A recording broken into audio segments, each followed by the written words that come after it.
Well, it looks like we are ready to go. Will the Association Governance Dialogue please come to order? On your tables are copies of today's Association Dialogue agenda. It lists the items to be discussed and the amount of time allotted for each. As you can see, we have a very rich agenda this morning, so let me move quickly through some basic dialogue procedures and then we'll get started. We want to create an informal atmosphere for the sharing of different viewpoints. Therefore, this session is not run according to strict parliamentary procedure. We do, however, have our new parliamentarian, Ann Giberson, and she is at, where's she? Oh, she's standing up and waving. Hi, Ann. She's sitting at that table and is available to you as needed throughout the meeting. Welcome, Ann. We are thrilled to have you here at your first annual conference for us. And joining me on the dais is Elizabeth Tomensky, AJLI Secretary, Renee Tusi, AJLI Treasurer, Shuba Lembach, AJLI Vice President, Cynthia Foster, AJLI Governance Committee Chair, and Susan Danish, the Executive Director. The other members of the Board of Directors are seated at the tables at the front of the room. If you have any questions about issues to be raised today or about a formal motion that you might want to make tomorrow about any item being discussed today, please go to the business table for assistance. We do have a few basic rules following during dialogue. Time has been allotted for each item on the agenda. To extend the time for discussion of any item, you will need to make a motion. The motion to extend time for any item is in order when the timekeeper indicates the time has expired. To make such a motion, see the teller at the microphone seated nearest you, and she will guide you through the process. A motion to extend discussion requires a 2/3 vote for passage. Time can be extended in 5-minute increments. This session is scheduled to end at 10 a.m. and workshops will begin at 10:15, so we will be mindful of the time. Is everybody clear on that? Okay, great. The timekeepers today are Tony Cavalaria, standing up, and production coordinator Michelle Gorenstein. Where are you? Gorenstein, sorry.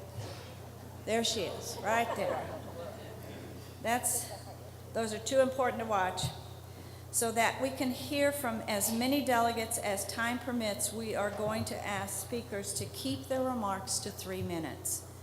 Michelle will rise and show a blue card when each speaker is nearing the end of 3 minutes. Michelle, you show the blue card? Great.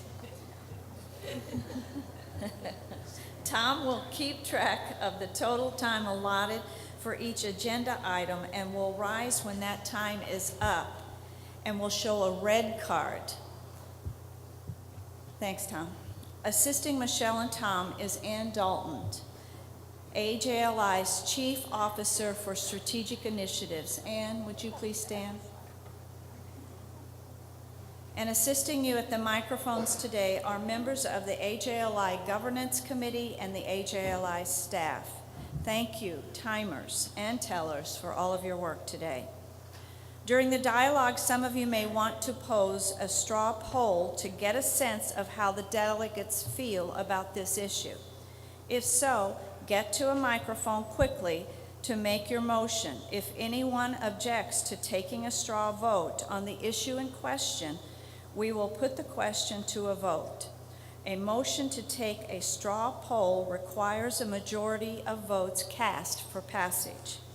Voting delegates only, seated in the front of the room, will be voting on any and all items today. For the straw polls, we will use electronic voting unless there's some kind of problem, in which case we would switch to a rising vote. The Junior League has been an international, excuse me, I should ask. Does anybody have any questions about the straw poll?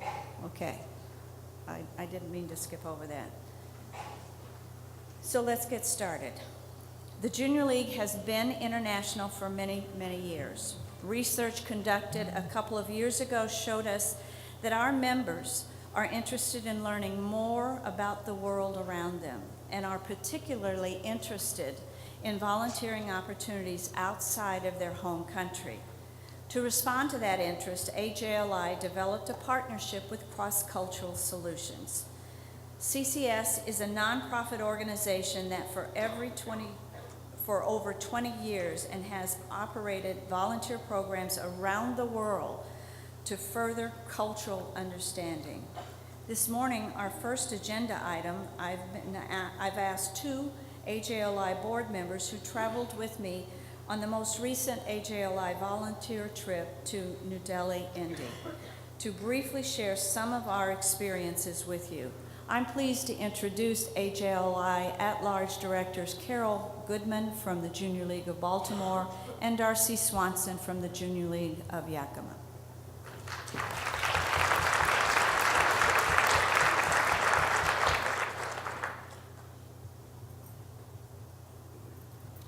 Thank you, Madam President.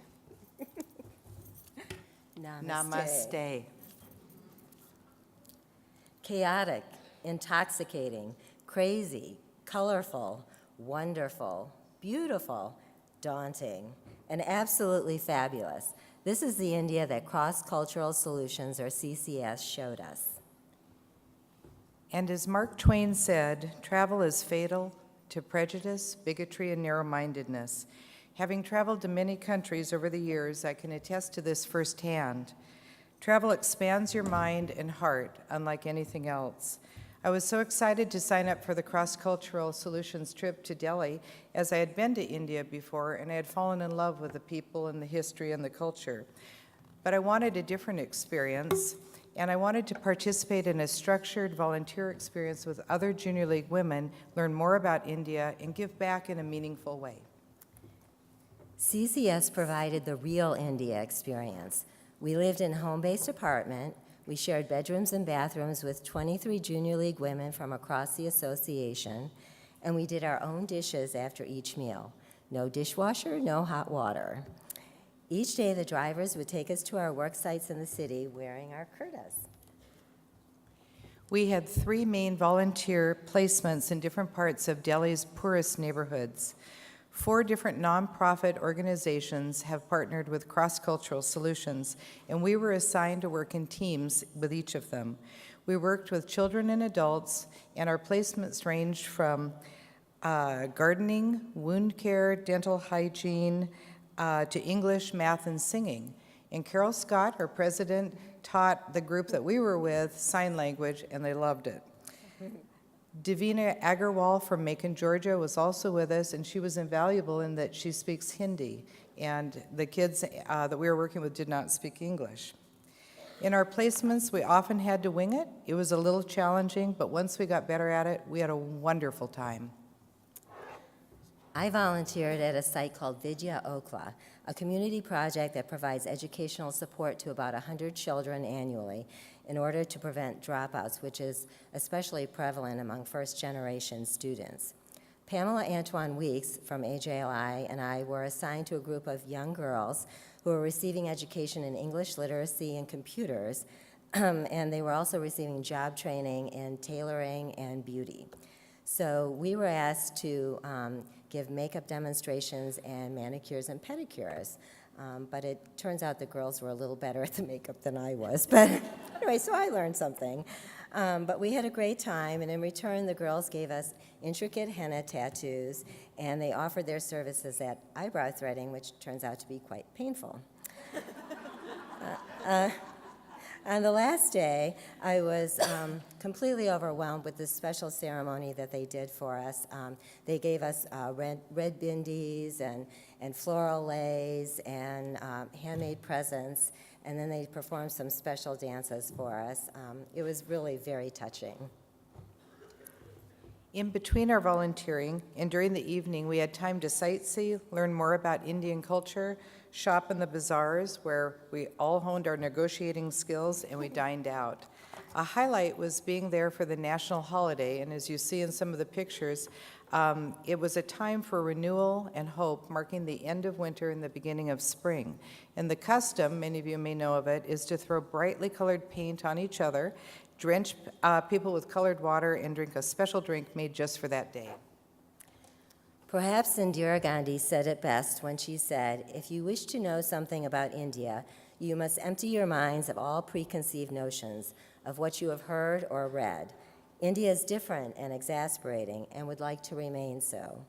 Certainly, nothing prepares you for India's intensity, the wild animals everywhere, the constant noise, the sharp contrasts, and the beauty. Yes, India is a lot to take in and digest, and many things are simply amazing, such as the beautiful temples that we visited, the delicious food that we ate, and the welcoming people. It was definitely an unforgettable trip due in large part to the fabulous job done by CCS and their staff in India, who helped us to understand a very different country and its amazing people, and to understand the true meaning of namaste, not for me, but for thee. While I went on this trip to give back and provide service, it was the Indian people and the children we met and spent time with who gave me a gift of understanding and patience, acceptance, and love. I would highly recommend a cross-cultural solutions trip for anyone who would like this type of experience. And just to sweeten the pot, we received a notice here that if you sign up today, or actually during the conference, there is an additional $500 discount for you if you sign up during the conference for one of the trips. Namaste.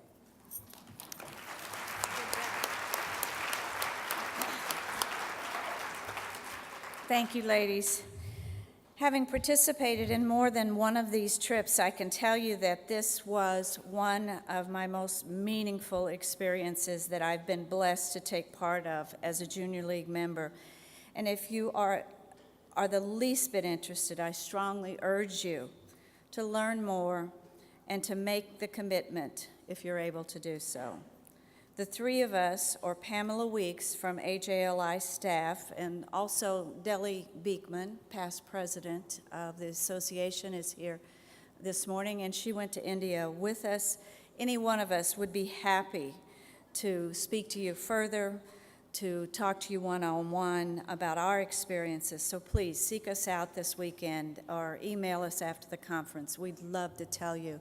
And I've been on the Guatemala, the Morocco, and the India trip, and I will tell you they are all very different and all very worthwhile. Our relationship with Cross-Cultural Solution is just one way that we live our vision of being women around the world.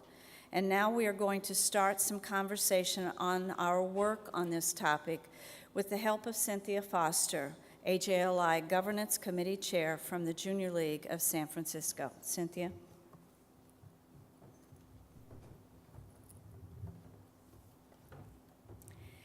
Thank you, Madam President. On behalf of the AJLI Board of Directors, I'm here to speak with you about the board's work and our global perspective when doing this work. In the call to conference materials, there is a motion the board is proposing regarding the elimination of the international director position from the AJLI Board of Directors. In 2009, an advisory resolution brought forth by 17 junior leagues was passed, asking for the formation of a task force comprised of AJLI board and nominating members, along with a diverse group of junior league members from across the association, to ensure that we, as an association, were up to date with governance best practices. As a result of the work of this task force, there were multiple bylaw amendments passed in 2012, including the elimination of area directors on the AJLI board. At that time, there were 12 directors on the board, 6 at-large directors and 6 area directors, as defined by the bylaws. Area directors worked on behalf of the association and did not work on behalf of nor report to their area's leagues. This position was designed only to ensure that the makeup of the board was comprised of members with geographic diversity. Once a member was elected to the board, they represent all leagues, regardless of where they are from. By eliminating this constraint on the governance committee, they are now able to fulfill all at-large positions with the most qualified candidates possible from a full potential candidate pool of over 150,000 members, regardless of their area or league. It's important to note that the governance committee still ensures that there is geographic diversity as part of their process. Why are we giving you this history of area directors? Because we are now facing the same question with the international director position. The international director position must be filled by a member from a league outside of the United States. This again puts a constraint on the governance committee, and again, once this director is elected, she works on behalf of all leagues, not just those located outside of the United States. You might be wondering why we didn't eliminate this position back in 2012. At that time, we decided, as an association, that we needed to focus more on our global perspective before we could consider losing this important voice at the table. And in the following 5 years, that's exactly what the AJLI board and staff has been working on. We've been bringing global perspective to our conferences with speakers like Zainab Salbi, founder of Women for Women International, or Masimbi Kanyaro, CEO of the Global Fund for Women. We've addressed issues that are global in nature, such as human trafficking and food insecurity. We have been an active member in IAVE, the International Association for Volunteer Effort, and have featured their CEO and executive director at several of our conferences, including Annual Conference 2016, where IAVE's executive director was featured on a panel. On board committee and task forces, we have researched all 4 countries in which we have leagues as part of our work and discussion. The Collective League Engagement Task Force reviewed advocacy processes in all 4 countries. The board's Global Engagement Work Group had extensive interviews with all leagues outside of the United States. The board's Diversity and Inclusion Work Group did research in all 4 countries, including looking at government offices, companies, laws, and court rulings. The AJLI board has had 2 of its recent board meetings outside of the US, Toronto in 2015 and Mexico City in 2016. At multiple board meetings, we have had presentations and discussions with the Junior Leagues of London, Guadalajara, Mexico City, and the Canadian Federation of Junior Leagues. The AJLI Governance Committee also looks at the global perspective with all candidates for board and governance committee positions. Teamwork and inclusion is one of the current competencies used to assess candidates. And going into 2017-18 nominating process, the competency has been refined into 2 separate areas, teamwork and diversity and inclusion. Our organization has come a long way in the last 5 years, and we also know that we still have a lot of work ahead of us in this area. But we have determined that now is the time to keep moving forward. We are confident that by eliminating this position, we will not lose the global voice at the board table or within the organization. For the next 3 years, we will have at least 1 board member from a league outside the United States, including 3 board members next year. The Governance Committee will continue to look at the breadth and depth of all candidates with a commitment to diversity and inclusion and an international and global perspective. The Board and Governance Committee, fully recognizing the increasing rise of globalism, as well as all the work of all of our junior leagues internationally. We are committed to bringing this perspective forward in all of our governance leadership work.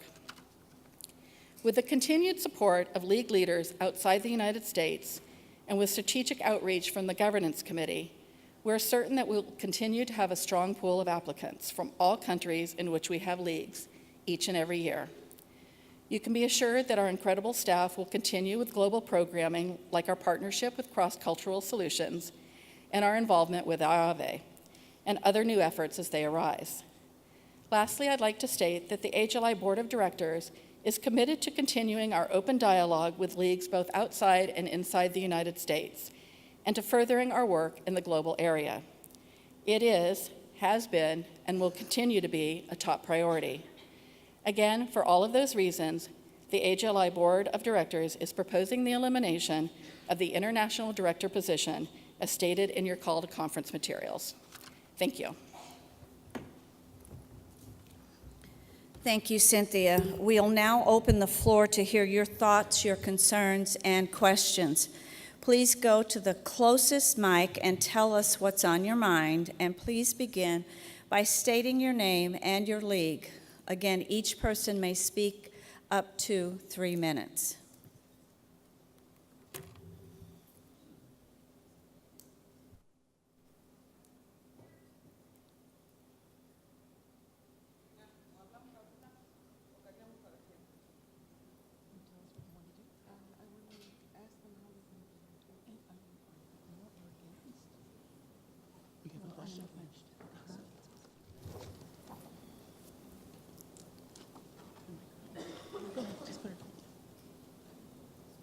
Speaking against?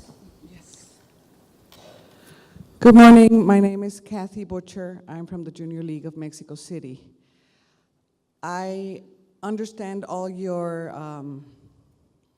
reasoning behind this, trying to change the international part or getting rid of the international director. I would just like to make sure that there is a way for us to guarantee that there will always be an international a person from a country outside of the United States sitting at the board, because I feel we need that outlook to become and to remain international. That's my only concern as to how we could guarantee that we always are with this person, or we devise a list of characteristics that she must have to be sure to continue with this global focus. Thank you very much.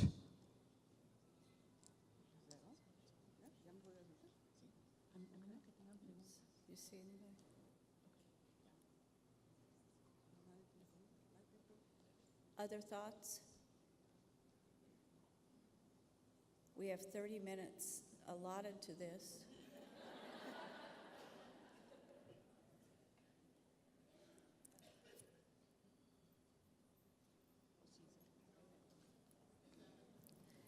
Microphone 7, speaking against. Barbara DiStefano, the Junior League of Orange County, New York. I feel as if we have a huge representation from the United States, and there are very few leagues outside of the United States.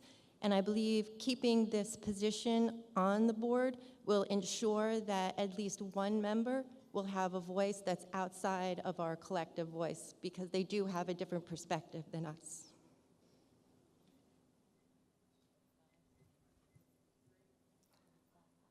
Speaking for, microphone 3. Good morning. Sandy Kemish-May, past president of the association 2006 to 2008. This is an important topic that the association has been considering for a number of years. And I would like to emphasize that each one of the international leagues is within an area. And so those women are encouraged to apply within their area for a board or governance position as well. In addition, there is no insurance that that person who is in a league outside the United States is actually an international native. They certainly could be an American who is abroad, and certainly that has happened with our international directors before. What's really important is that the board governs on behalf of all the leagues and embraces the perspective of all of our leagues within the United States and outside the United States. And so that is why we continue the discussions about global learning, global traveling, valuing diversity and inclusion throughout the U.S. So I would encourage us to think about those things. Microphone 5, speaking for. I'm a bit short. Hi, Kimberly White from the Junior League of London. And I would state that I feel I'm in support of the motion, and I think by limiting nominating to the candidates based on their geographic location is doing just the same as why you eliminated it in 2012. So I fully support removing the rule that somebody has to be there. I would rather have from all of our candidates the best candidates we could have, and so I wouldn't want it limited by geographic area. I'd rather have the highest talent women on the board. That's what we need, and that's how I feel. So, there we go. Speaking for at microphone 6. Alicia Love, the Junior League of Cleveland, and I am for this amendment because I think it is very consistent with the governance and management model that the leagues are going to, where all board members represent all leagues or all members of your league. So I find that very consistent. And two, relative to ensuring that we keep that international focus, it seems to me the best way to do that is making sure that these are included in the strategy of AJLI, and therefore it trickles down into the things that they do. Thank you. Other discussion?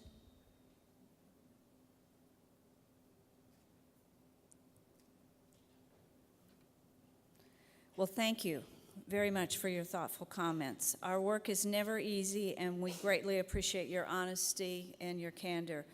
Our time is now, well, it's not up. The script says it's up, but it's not. You sure we're ready to move on? Okay. We have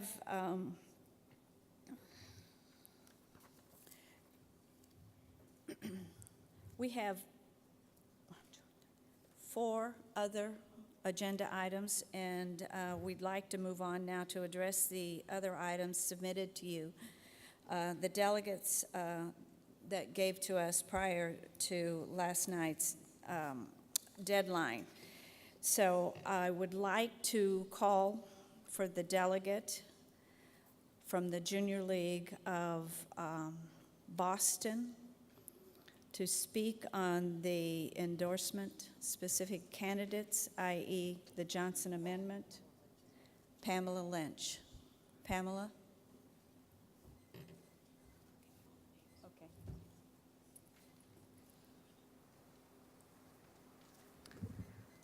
Hi, everyone. I'm Pamela Lynch, president of the Junior League of Boston. Junior League of Indianapolis and I would like to bring forward an advisory resolution to the association around the commitment to issue-based education and advocacy. In a recent congressional hearing on May 4th, 2017, it was investigated to weaken the Johnson Amendment, which would allow 501c3s or nonprofits to support or oppose candidates. Simply put, the Johnson Amendment prohibits nonprofits from campaigning for specific candidates and engaging in partisan political activity. While candidates and parties come and go, and as junior leagues have a rotational leadership, we ask that all JLs voluntarily uphold the spirit of the Johnson Amendment and refrain from campaigning for specific candidates. So I guess, how would you feel if a league near you publicly stood up and stood for a candidate that you and your league did not support? How do you feel that would affect our overall junior league brand? For over 100 years, JLs have been a beacon of nonpartisan light, illuminating issues and advocating for a better community, and advocating for solutions for women, children, and families in a collaborative way. We would like to continue to have that brand and be that light. So we'd like to open it up for any questions or points of clarification around this. I guess a couple things first that came up is we know we're a global association, and the Johnson Amendment is specific to the United States, so we're saying it that, we would say all JLs would not support or oppose candidates regardless of what country you're in. And then we also provided a handout, and there was a question, so the leagues listed on that handout have not signed on to the advisory resolution. Their leagues that we found have already taken a stance as part of the National Council for Nonprofits Community Letter for Support for Nonpartisanship. So with that, I'll open it up to any questions. Thank you. Questions? Comments? For and against?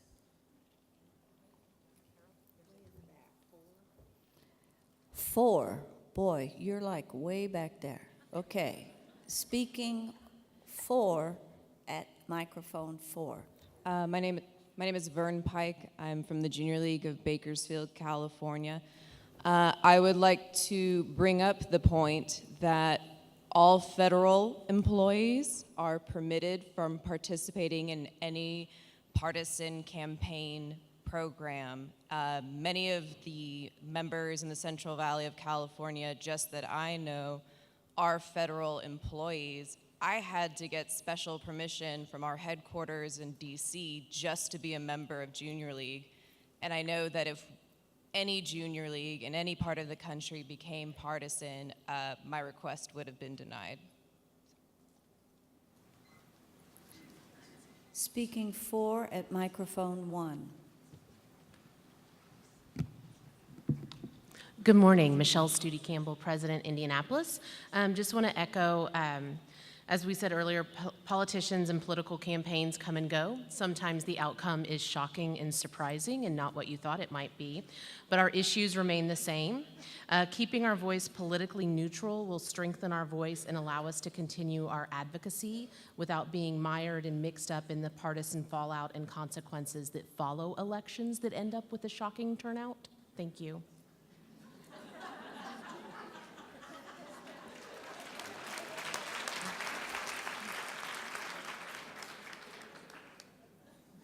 Other comments?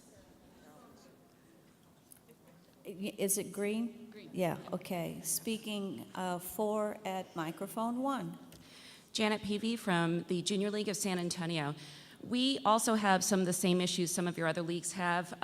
San Antonio is Military City, USA. We are home to 5 military bases, and if this amendment were to go through, we would literally lose about half of our membership because so many of our members are involved in either the military bases or the federal government.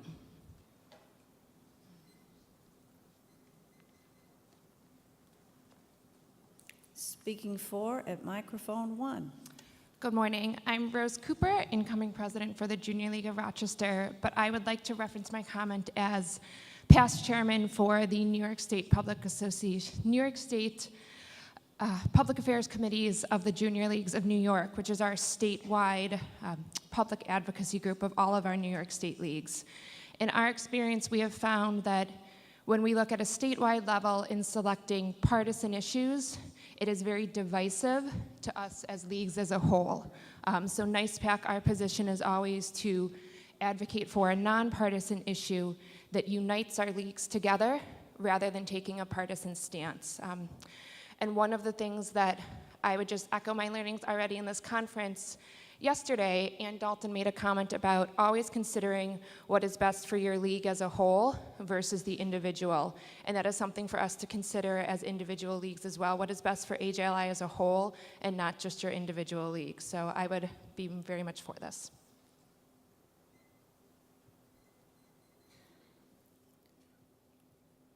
Other comments? Questions, concerns, anything?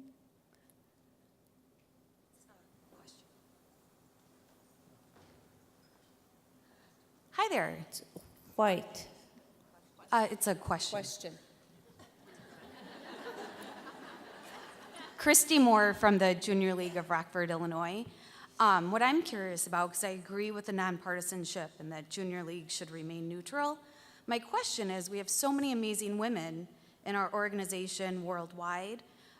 If we do want to support someone who's running for Congress or Senate or hopefully president, how would we respond to that? How could we still support them if we passed this resolution?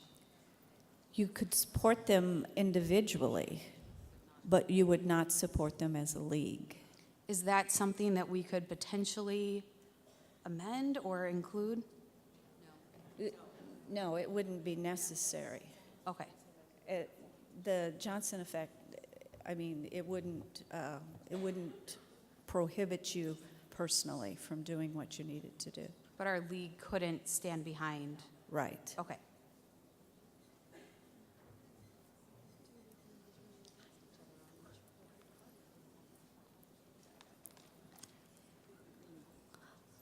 Speaking for at microphone 1. It's Good so morning, hard to see the cards, they glare, I'm sorry. So we'll give you a thumbs up. How about that, Carol? Good morning. This is Vicki Harder from the League of Salt Lake City, Utah. We are obviously one of the leagues that signed with the nonprofit association supporting the amendment, And our belief is as one of our core basic values is that we are here to train volunteers to be effective in other organizations, which includes political campaigns, as far as I'm concerned. And we are a training organization that should be uniting people. And what we do personally on the candidates that we want to vote for should be personal. So I'm a very strong proponent, as is the League of Salt Lake City, to strengthen this so that we can continue to be a uniting force instead of a dividing force. Speaking for at microphone 5. You need to help me. Hello, Caitlin Monjo, Junior League of Albany, New York. In response to some comments or concerns about supporting candidates, there are many organizations, including the League of Women Voters and trade associations, that provide an open forum for candidates and ideas without taking a specific position. And I know that my own members and their participation in these organizations find that very valuable, but also not divisive. There are ways for leagues to participate politically without being partisan, so I am for. I have a question at microphone 7. Hi, Shannon Kamak from the Junior League of Collin County.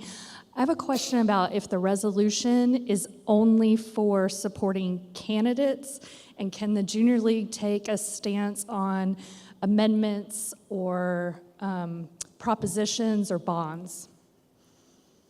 Yes. Thank you.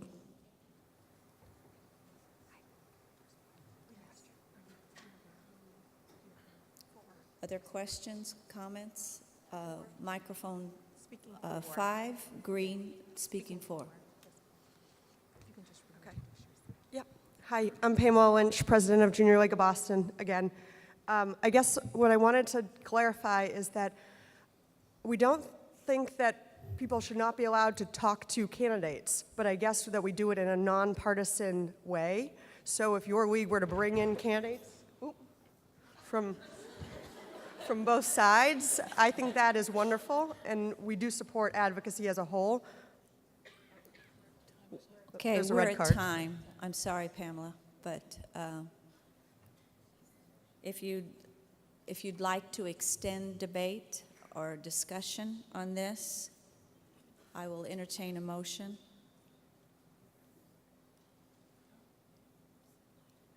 No one seeks that. Then next, we will move on to the next agenda item, and that is Alexis Chatterdom from the Junior League of Lansing, speaking on defining the term woman. Good morning, ladies. After having the benefit of conversation with Susan Danish this morning, I learned that this topic of gender identity was actually discussed at the 2015 annual conference. So this issue is not really simple or easy, and it has had the chance to be discussed just a couple years ago, but of course, due to our turnover, I was completely unaware that that occurred. And I wanted to point out that there's a difference between your personal beliefs on the issue and the legal stance on the issue. And the legal issue of gender identity is defined at the jurisdictional level and handled differently amongst different jurisdictions. So it would be inappropriate for AJLI to adopt a policy or a definition because it wouldn't be binding in all of the jurisdictions that AJLI operates. And I would urge all of you league leaders, though, to educate yourself on this issue before you're confronted with it, so you're aware. Of course, AJLI has some wonderful resources for us available on the website, but they have not been updated since 2015, and the law is constantly changing. So I would urge AJLI to continue to keep us up to date as best you can, or to keep the conversation going as this topic is evolving. And also during the 50 diversity and inclusion meetings that AJLI has as a goal over the next year to have with our leagues, this would be a great topic to include. Thank you. Are there comments, questions, concerns? Seeing none, we'll move on to the next item on the agenda, and I call upon Andrea Budell, the Junior League of Minneapolis. Thank you. And her topic is having a seat at the table. Jennifer. Thank you, Carol. I am Andrea Brado, the president of the Junior League of Minneapolis. And I want to just start the discussion about having the AJLI board begin to develop a strategy on how we, over 150,000 women, have a seat at the table. And what I mean by this is when a women's issue is happening nationally or internationally, I want the Junior League to be one of the first to be called to participate in that discussion or in that issue. As all of you saw in the video yesterday, we have a rich history of being on the front line of women's issues. And in today's politically charged climate, we've become kind of tentative to act. I'm not saying we need to lobby. What I am saying is that we, as a collective group of powerful women, need to, in a nonpartisan way, really preserve women's rights, empower women around the world by having a seat at the table. And this is directly tied to our mission in developing the potential of women.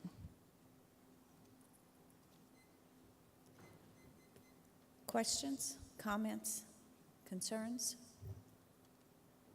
Any thoughts?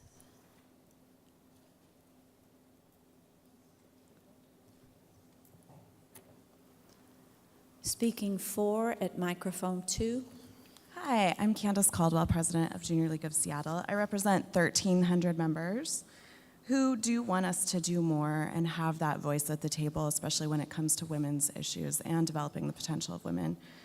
Junior League ignited my passion for advocacy, and as a brand strategist and a member of last year's Brand Advisory Task Force, I was reflecting on some of the questions about the Junior League brand that were given to us before the conference. And what we stand for, it became very clear what we stand for around our mission is also brought up by our legacy as change makers. We saw it as one of our strongest assets, like Andrea said in the video yesterday, and our own president, Carol Scott, mentioned that it resonates with all of us, and I think we all agree that that extends to women's issues. So I think that guidance and direction from AJLI on how individual leagues can put their voices together and support nonpartisan women's issues to further develop the potential of women would be welcome and very needed. Thank you. Other thoughts? Comments?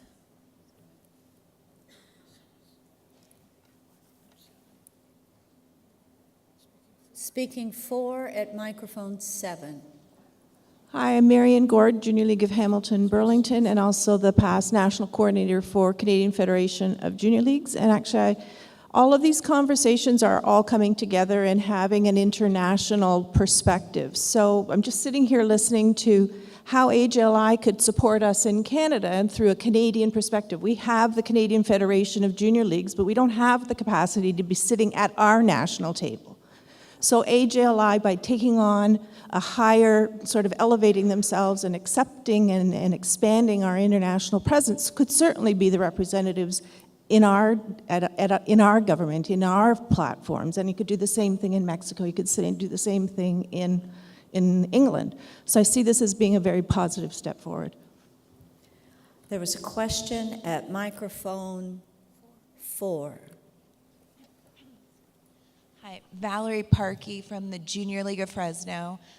I have a comment and then a question. So California has a fairly robust state political affairs committee, and I'm wondering what AJLI could do to kind of unite those on an international level, if that would help get us as an association that seat at the table. That's a conversation we can have. Are you suggesting this would be part of the resolution? No, it's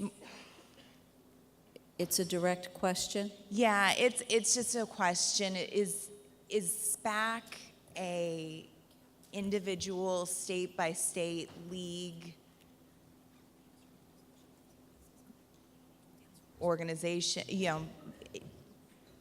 affiliation, or is that something that AJLI can help start a conversation on? We do have a process, the external policy resolution, that process that exists, and AJLI does work with you on how to propose an external resolutions policy. And that comes before the whole body and requires an 85% threshold. But you can't, that's how we help you in facilitating a more collective voice on that. Okay. Does that help? Yes. Okay. Thank you. And did you also say your comment?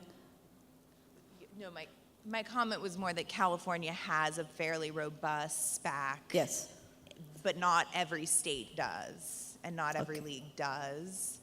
So that you answered my question in that bringing forward that matter and having that 85%. That's the existing process. So that was my. Yeah, for any collective voices, the external resolutions policy. And Carol, process. we do provide support to SPACs, and we've got SPAC. Yes, and if you don't know that, we do have support for state and local SPACs. I think microphone 5 was next, speaking for. Hi, Christina Davis, Junior League of Abilene. I was going to say, this is one of those questions that's difficult, especially in light of the Johnson Amendment conversation that we were just having. And I was going to give you an example of a way in which our league had tried to advocate for women in our community and how we were able to do it in a nonpartisan way. So our city council recently had voted to get rid of city-supported after-school programs at the elementary schools, and so that was going to leave a lot of single mothers in particular, but also poor families without after-school care for their kids. And so Junior League rallied with several other nonprofits in town in order to get the city council to change their minds, and they actually did, and we were able to save those programs through the combination of the work of those nonprofits. And so we were able to do it in a way that was nonpartisan, but that also continue to advocate for women. And I don't know about you, but I feel like that's part of what Junior League needs to be doing. And so anyway, would be supportive of this amendment.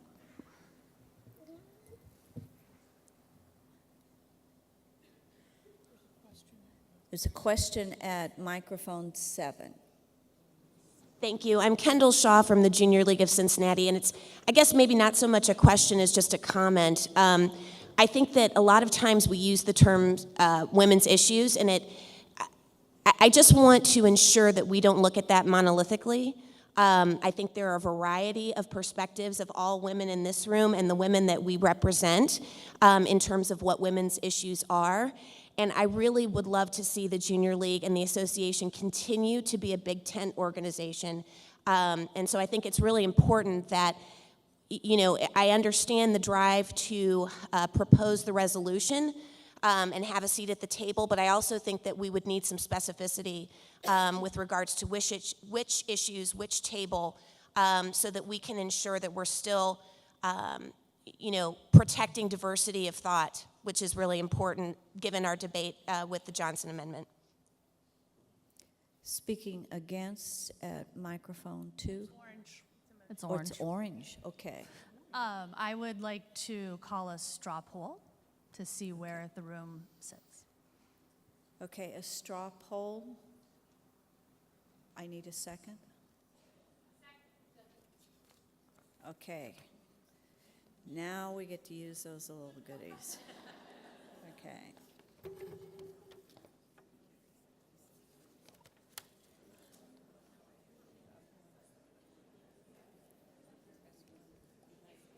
Right. Okay.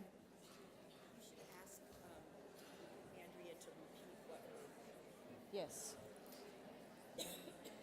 I'm going to ask that Andrea repeat the yes.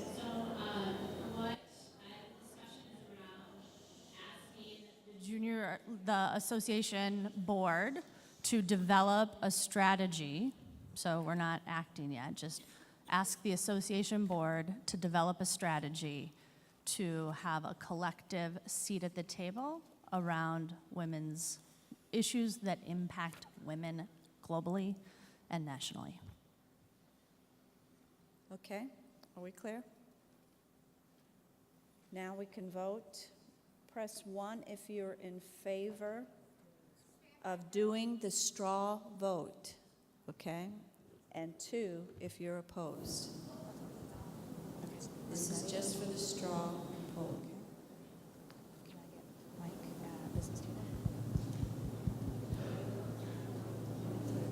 Ladies, we are now ready and we're live. Please vote 1 if you're in favor and 2 opposed. Thank you. Remind you, this just takes a simple majority for a straw vote.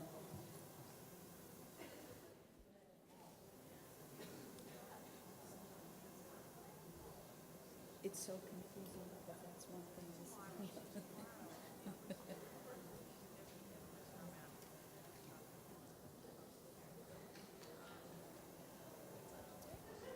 We have our results. So it looks as though we're going to take a straw poll. Yep. Ladies, the results are on the screen. You have 85% in favor and 15% opposed. We will take a straw poll. Now, are you ready to vote? Okay. Carol, Yes? we're done. The results are showing. Yes. And we have 85% in favor and we have 15% opposed. Okay. This was the vote to take the straw poll. Okay. What? That's what I said. For a second. This was the vote for the straw poll, okay? Let me repeat, requesting a straw poll on a topic to see how the voting delegate body would like to approach an issue or to determine the general consensus. Any voting delegate may request a straw poll, okay? And that was the vote to take a straw poll. Now we will take the straw poll. Right? We got the approval to take the poll. Now we take the poll. Yes. And I'm pretty sure that's what I said. Okay. Are we all on the same page now? This is the straw poll. We are voting whether or not you're in favor of the advisory resolution discussion or not. And you realize what an advisory resolution, it just gets handed to the board to decide what they want to do with it. Okay, and I think that's what Andrea was trying to make clear. All those in favor of this resolution, press 1. If you're opposed, press 2.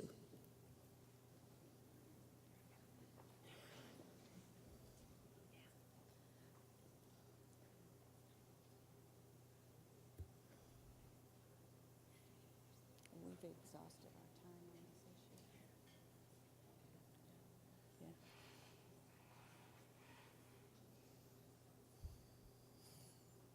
Seconds seems long.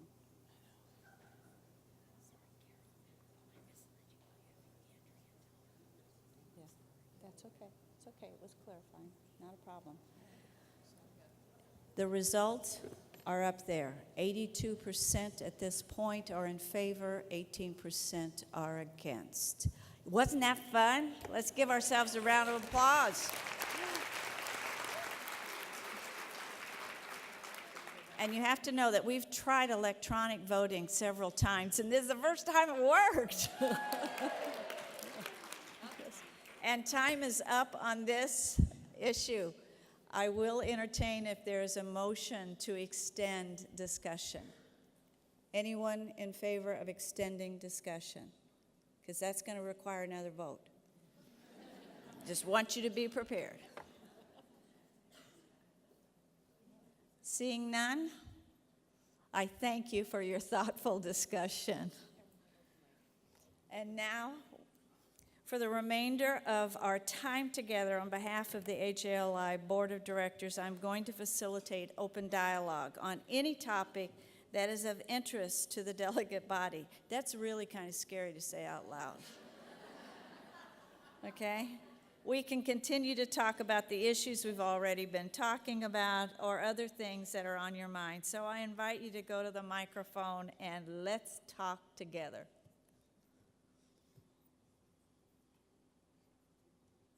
Don't all run at once.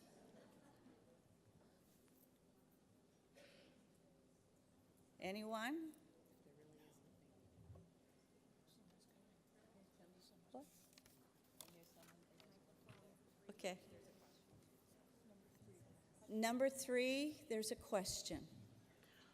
Well, primarily a comment. Jessica Sharp from Greenville, South Carolina. I know we had a relatively brief conversation around the idea of gender identity and what you all are going to do from a board perspective with that, but I just kind of want to make a comment as someone who does D&I work every day. As you all begin to think about what you are going to craft in terms of the new diversity and inclusion plans, I think it is advantageous for us to be really thoughtful about what that looks like, because I think it's a challenge for us to say we care about diversity and inclusion, but at any place be exclusionary. So it's mostly just a comment to be really thoughtful about that as you all continue to have conversations. Thank you.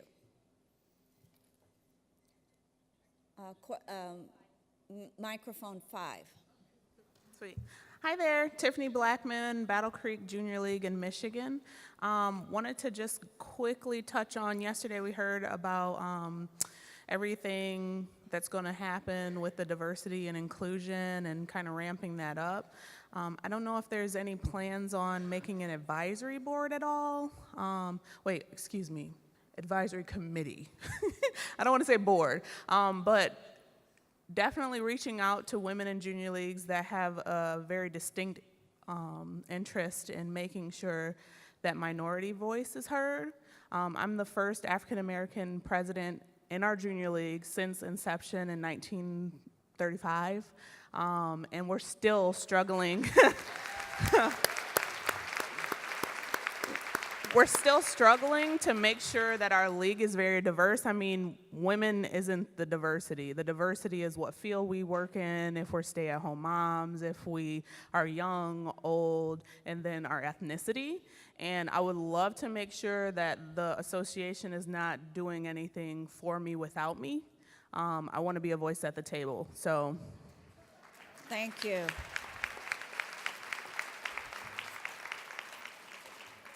Yes. Yes, it does. So I just think that's a great idea. And I do want to reassure you that as we put together the new resource that we just launched, it's available online now, we worked with many, many junior league members and many, many experts in the field of diversity and inclusion to make sure that we got it right. But we have a preview copy online right now of that resource, and we put it out as a preview especially so that people could take a look at it, let us know if there's anything missing or we've gotten something wrong before we really all start to use it all the time.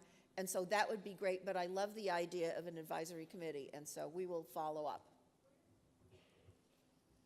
I also want to reiterate that the board is committed to doing a significant number of governance visits this year on this topic, and this will be the board's opportunity to really hear from leagues and people in their leagues about how they feel. So please take advantage of that. Microphone 6 was first. Hi, Karen Saad with the Junior League of Monmouth County. And first, I want to say thank you. You guys have done a great job of providing leagues with a lot of resources that in the past we had to create ourselves. So thank you very much for that. I'm not sure if what I'm asking for is possible, but coming from a smaller league, purchasing the services necessary to keep our league running is very expensive and is one of our bigger cost items. Is there any way that AJLI could use the purchasing power of all of our leagues to negotiate, like with companies, to provide D&O insurance, building insurance, audit services, and allow these smaller leagues to benefit from the purchasing power of AJLI? Susan, what do you think?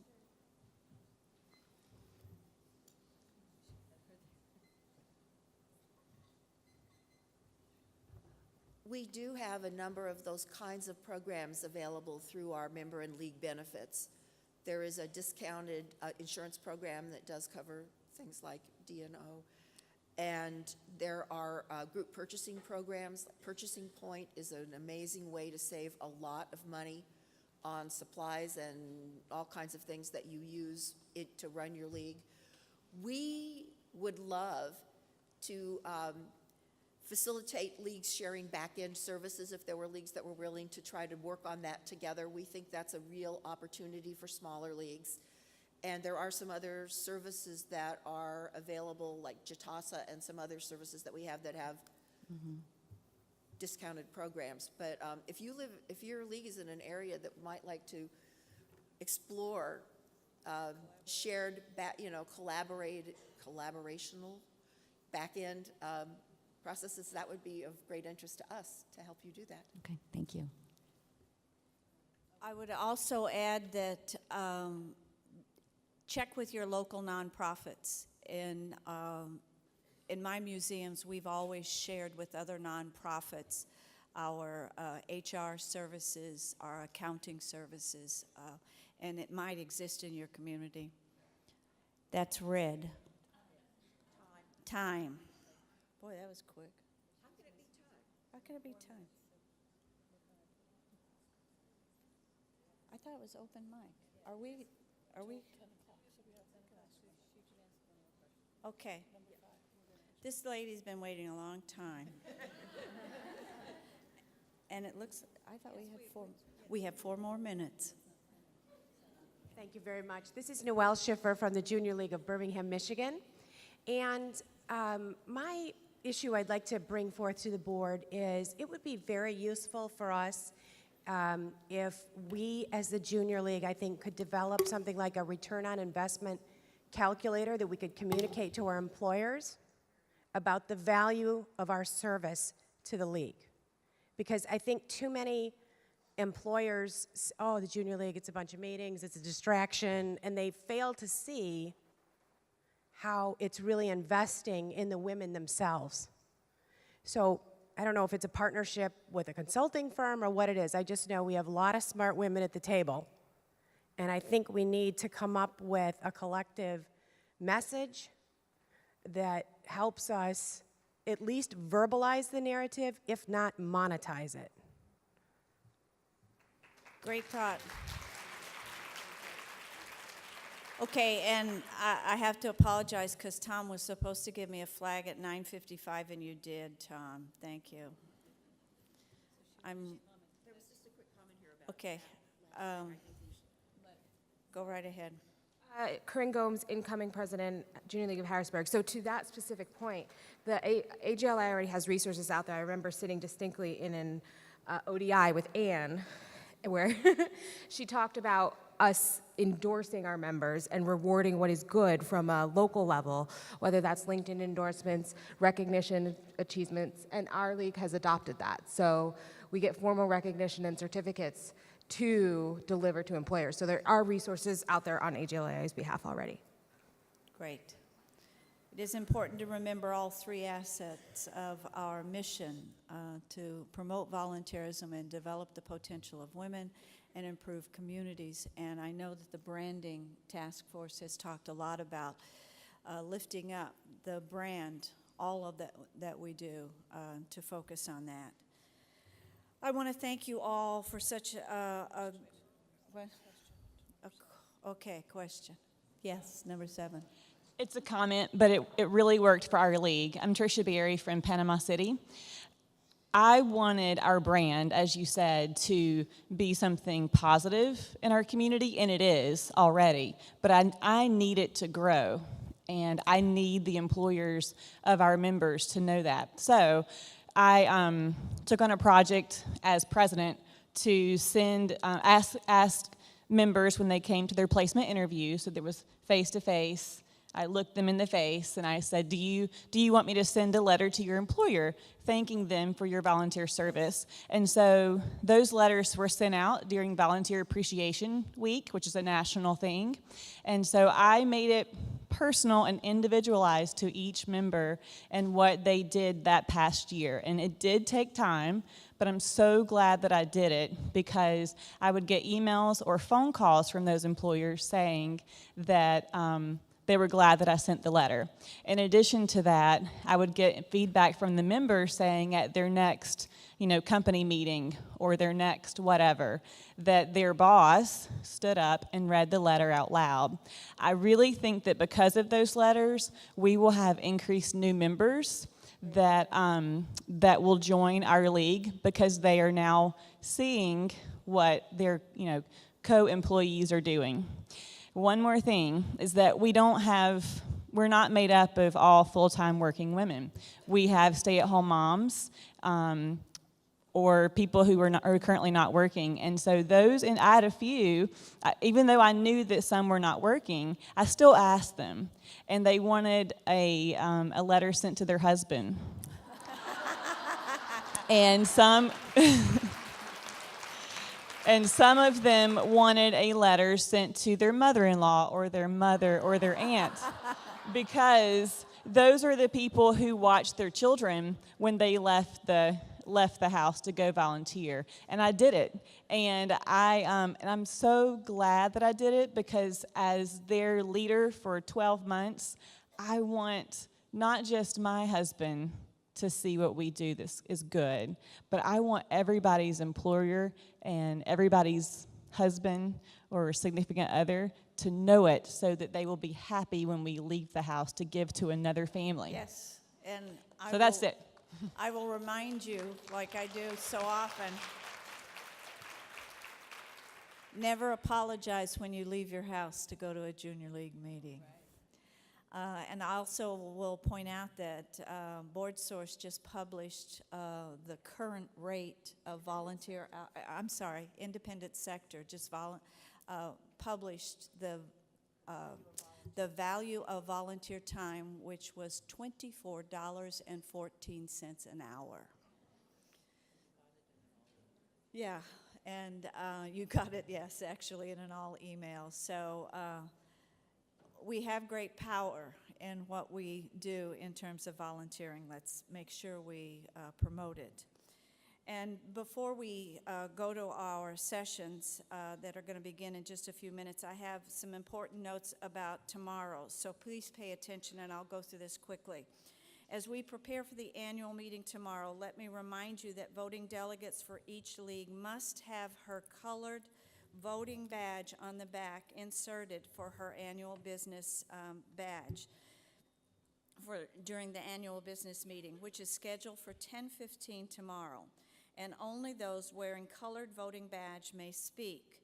All voting delegates should report to the ballroom early at 10 a.m. to receive and test your electronic voting device again.